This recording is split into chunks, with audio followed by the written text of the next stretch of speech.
ഇന്നത്തെ ചെടിയുടെ പ്രത്യേകത വളരെ മനോഹരമായ പർപ്പിൾ കളറിലുള്ള ആരുടെയും മനം കുളിരുന്ന പെട്ടെന്ന് ആകർഷിക്കുന്ന ഒരു ചെടിയാണ് ഇന്ന് നിങ്ങളെ ഞാൻ പരിചയപ്പെടുത്തുന്നത്.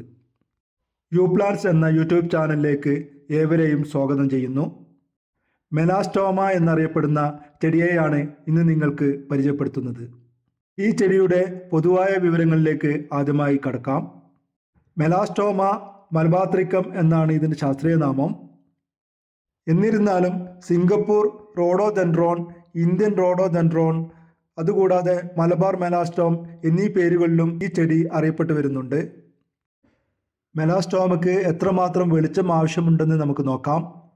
നേരിട്ടുള്ള സൂര്യപ്രകാശം ഏൽക്കുന്നത് കുഴപ്പമില്ലാത്ത ഒരു ചെടിയാണ് മെലാസ്റ്റോമ. തണലുള്ള പ്രദേശങ്ങളിൽ വളരുന്നതിനും അനുയോജ്യമായ ഒരു ചെടിയാണ് മെലാസ്റ്റോമ. 20 ഡിഗ്രി സെൽഷ്യസ് മുതൽ 30 ഡിഗ്രി സെൽഷ്യസ് വരെ താപനില താങ്ങാവുന്ന ഒരു ചെടിയാണിത്. മിതമായി വെള്ളമൊഴിക്കാനും മണ്ണ് നനവോടെ സൂക്ഷിക്കാനും ശ്രദ്ധിക്കേണ്ടതാണ്. വേനൽക്കാലത്ത് ആഴ്ചയിൽ 2-3 തവണ മാത്രം വെള്ളമൊഴിക്കുന്നതാണ് നല്ലത്. ഏതൊക്കെ രീതിയിലുള്ള വളമാണ് ഇതിന് ഉപയോഗിക്കേണ്ടതെന്നും മണ്ണ് എത്തരത്തിലുള്ളതാണ് ഉപയോഗിക്കേണ്ടതെന്നും നമുക്ക് നോക്കാം.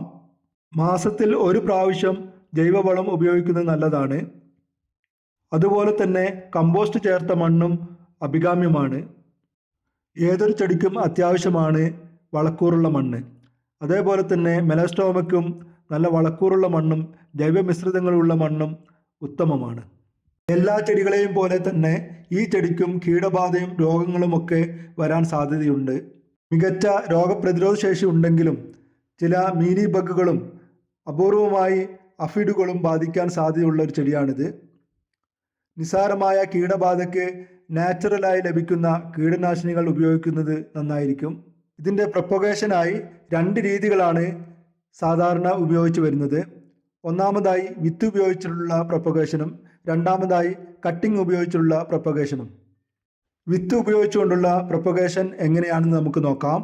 ആദ്യമായി പച്ചപ്പുള്ള പഴങ്ങൾ ഇളം ചുവപ്പിലേക്കോ കടും ചുവപ്പിലേക്കോ മാറുമ്പോൾ അവയിൽ നിന്ന് വിത്തുകൾ ശേഖരിക്കാവുന്നതാണ്. ഇങ്ങനെ ശേഖരിച്ച വിത്തുകൾ കഴുകി ചില മണിക്കൂറുകൾ വൃത്തിയുള്ള വെള്ളത്തിൽ മുക്കി വയ്ക്കുക. അടുത്തതായി ചെയ്യേണ്ടത് പാകമാവുന്ന വിത്തുകൾ മണ്ണിൽ വിതറുക. അതിനുശേഷം കുറച്ച് മണ്ണ് പൊടിച്ച് അത് മൂടുക.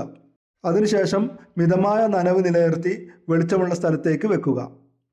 അതിനുശേഷം 2 മുതൽ 3 ആഴ്ച വരെ വെച്ച് കഴിഞ്ഞാൽ പുതിയ തളിർപ്പുകൾ ഉണ്ടാവുന്നതായിരിക്കും. രണ്ടാമതായി കട്ടിംഗ് ഉപയോഗിച്ചുള്ള പ്രൊപ്പഗേഷൻ എങ്ങനെയാണെന്ന് നമുക്ക് നോക്കാം.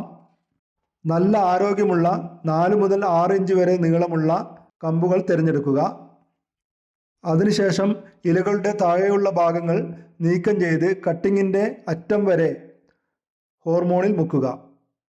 അതിനുശേഷം സോഫ്റ്റ് മണ്ണോ സാൻഡി മിശ്രിതമോ ഉപയോഗിച്ച് കട്ടിങ്ങുകൾ നട്ടുവെക്കുക.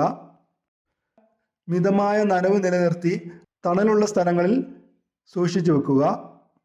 അതിനുശേഷം 3 മുതൽ 5 വരെ ആഴ്ചക്കകം തന്നെ ഇതിൻ്റെ പുതിയ വേരുകൾ ഉണ്ടാകാൻ തുടങ്ങും. അതിനുശേഷം മണ്ണിലേക്ക് മാറ്റി നടുന്നതായിരിക്കും ഉചിതം. അവസാനമായി മെലാസ്റ്റോമ പർപ്പിൾ ചെടിയുടെ പ്രധാന പ്രശ്നങ്ങളും ആയതിൻ്റെ പരിഹാര മാർഗങ്ങളും എന്തൊക്കെയാണെന്ന് നമുക്ക് നോക്കാം. മെലാസ്റ്റോമ ഒരു നല്ല രോഗപ്രതിരോധ ശേഷിയുള്ള ചെടി തന്നെയാണ്. എന്നിരുന്നാലും ചില പ്രശ്നങ്ങൾ സാധാരണയായി കണ്ടുവരുന്നുണ്ട്. ആദ്യത്തെ പ്രധാന പ്രശ്നം എന്ന് പറയുന്നത് പൗഡറി മിൽഡോ, അതായത് ചൂർണ്ണപ്പൂപ്പൽ എന്നറിയപ്പെടുന്ന രോഗമാണ്. ഇലകളുടെ മേൽഭാഗത്ത് വെള്ള നിറമുള്ള ചൂർണം പോലെയുള്ള അടിവര കാണപ്പെടുന്നതിനെയാണ് ചൂർണ്ണപ്പൂപ്പൽ എന്ന് പറയപ്പെടുന്നത്. രോഗം ബാധിച്ച ഇലകൾ നീക്കം ചെയ്യുന്നതാണ് നല്ലത്. അതിനുശേഷം 2% വീര്യമുള്ള സൂഡോമോണസ് ലായനി ചെടിയുടെ ചുവട്ടിൽ ഒഴിച്ചു കൊടുക്കുന്നത് നന്നായിരിക്കും. രണ്ടാമതായി മീലി ബഗ്സിൻ്റെ ആക്രമണമാണ്. ഇതിനെ തടയിടാനുള്ള പ്രധാന മാർഗം എന്ന് പറയുന്നത് നീം ഓയിൽ സ്പ്രേ ചെയ്ത് മീലി ബഗ്സ് നിയന്ത്രിക്കാവുന്നതാണ്. മെലാസ്റ്റോമ പർപ്പിൾ ചെടിയുടെ വില പ്രദേശത്തെ നഴ്സറികളിൽ നിന്നും വ്യത്യസ്തപ്പെടാം. എന്നിരുന്നാലും സാധാരണയായി 50 രൂപ മുതൽ 300 രൂപ വരെ വില പ്രതീക്ഷിക്കാം. കാരണം ഇതിൻ്റെ വലുപ്പത്തിനനുസരിച്ചാണ് ഇതിൻ്റെ വിലകൾ മാറി മറിയുന്നത്. മെലാസ്റ്റോമ എന്ന ഈ പർപ്പിൾ ചെടിയുടെ വിവരങ്ങൾ നിങ്ങൾക്ക് പ്രയോജനപ്പെട്ടു എന്ന് പ്രതീക്ഷിക്കുന്നു.